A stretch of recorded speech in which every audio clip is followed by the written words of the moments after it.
Welcome to my channel, Living Linux. So yesterday, Pine64 announced the PinePhone Pro.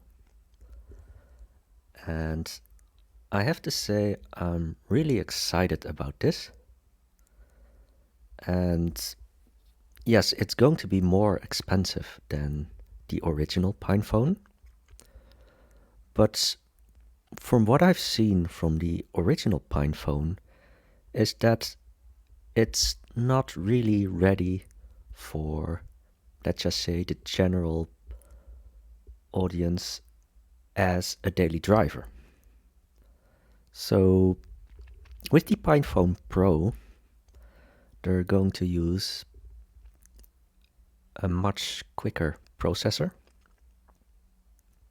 It's going to be the Rockchip RK3399S, and from what I've read, it's going to be locked at a maximum of 1.5 gigahertz, and it won't be possible to overclock it as they've done it in the Pinebook Pro. And the graphics processor, it should be able to decode 4K video.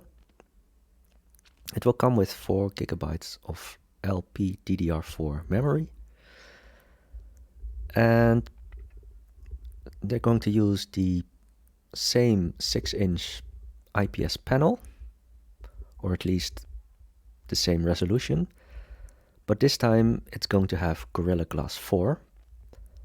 And they're also going to use the Gorilla Glass 4 as the frame for the cameras.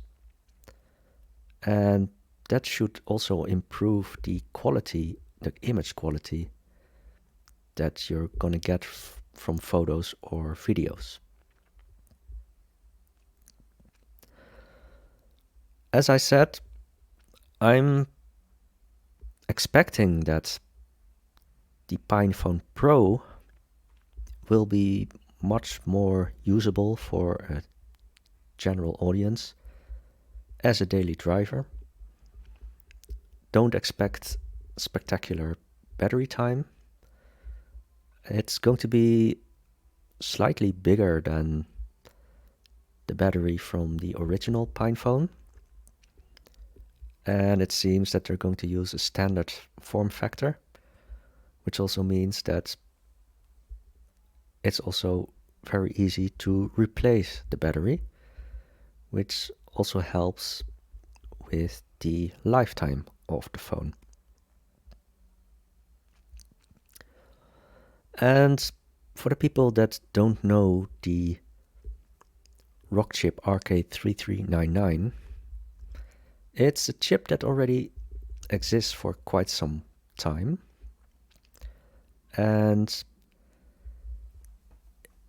from the stories that I've read, the Rockchip RK3399 was perhaps a chip that was ordered by Google, or at least it was certified by Google initially as a chip that was good enough for a good experience for a Chromebook. And the first product that I know of is the Samsung Chromebook Plus. And just by coincidence, that is a Chromebook that I also have. So I already have a lot of experience with the RK3399. And yes, with the Chromebook, I am able to decode 4K YouTube videos in real time. Although at the moment with the latest Chrome OS updates, the hardware video decoder is broken. So we have to settle for full HD at the moment, but I expect that in the future we will get an update for Chrome OS where 4K video decoding will work again. And as you can see from the datasheet for the RK3399, it has 4K video decoding capabilities, both in VP9 and H.264 codecs at 60 frames per second.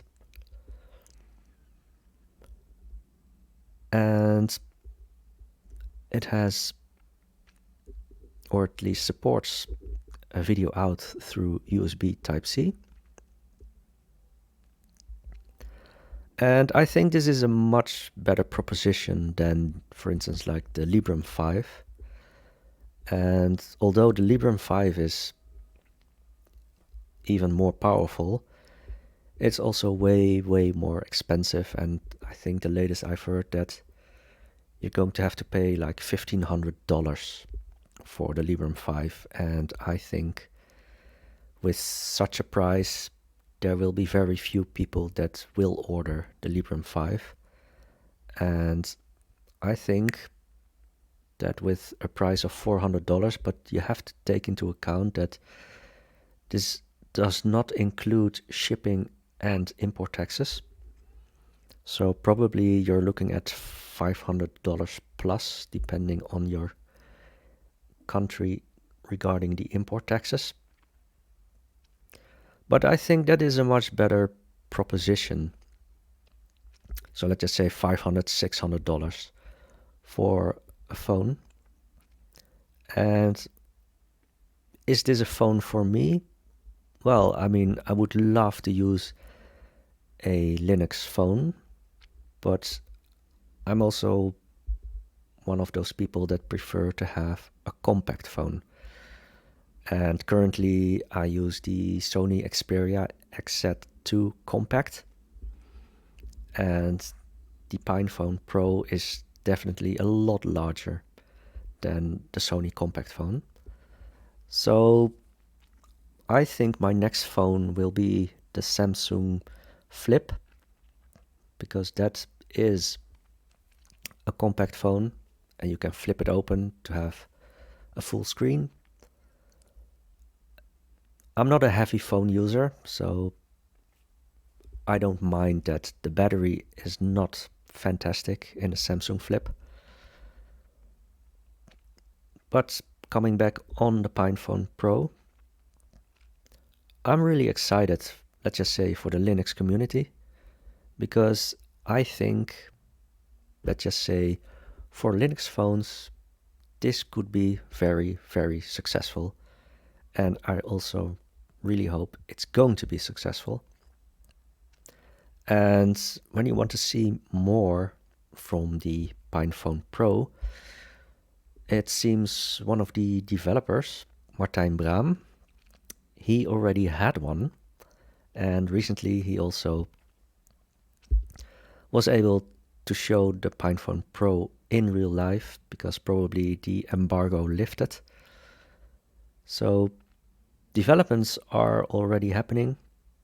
And what I'm also hoping is that, let's just say, software development for the PinePhone Pro, that perhaps some of those can be used for the Pinebook Pro. Because one of the issues with the Pinebook Pro is that, let's just say, the sleep and suspend modes, well, they do have some issues. And to be really honest, I always power down my Pinebook Pro, and yeah, I mean, starting isn't fast, but it's not slow either. So yeah, I prefer that that I lose some time with starting up, but then at least I have a stable Pinebook Pro, because that is more important to me than, let's just say, those 20 seconds when I start up my Pinebook Pro. So to finish, I'm really excited by the announcement of the PinePhone Pro. I really hope that the chip shortages won't impact the future sales of the PinePhone Pro. The first batch is for developers, and well, I'm definitely not a developer.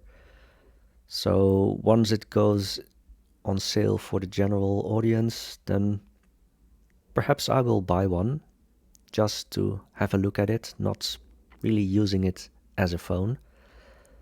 But that's also one of the things that you can use the PinePhone Pro as a desktop replacement. You can connect it to a USB-C hub and have all your computing needs in that phone and extend it with a USB-C hub with keyboard, monitor, mouse, and any other peripherals that work through USB. So that's all for now, and I hope to see you again in my next video.